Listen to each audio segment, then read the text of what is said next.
సిద్దిపేట జిల్లా గజ్వేల్ మండలం అహ్మదీపూర్ గ్రామంలో శుక్రవారం రాత్రి జర్నలిస్ట్ బాలరాజ్ గౌడ్ కుటుంబ సభ్యులతో స్వగృహంలో భక్తి శ్రద్ధలతో అహ్మదీపూర్ హనుమాన్ స్వామి మరియు స్థానిక భక్తులు గురుస్వామి భూపాల్ స్వామి ఆధ్వర్యంలో సామూహిక హనుమాన్ చాలీసా పారాయణం దిగ్విజయంగా నిర్వహించారు.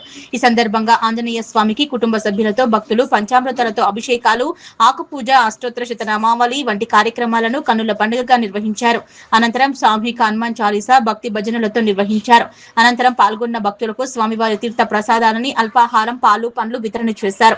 ఈ సందర్భంగా భూపాల్ స్వామి మాట్లాడుతూ హనుమాన్ స్వామి అనుగ్రహంతో అందరూ బాగుండాలని కోరుకుంటూ హనుమాన్ మాలాధారణ శ్రేష్టమని, యువత దైవభక్తి సేవాభావం కలిగి ఉండాలని, దైవనామ స్మరణతోనే మానవ జీవితానికి ముక్తి కలుగుతుందని, హనుమాన్ మాలాధారణ వల్ల కోరిన కోరికలు నెరవేరుతాయన్నారు.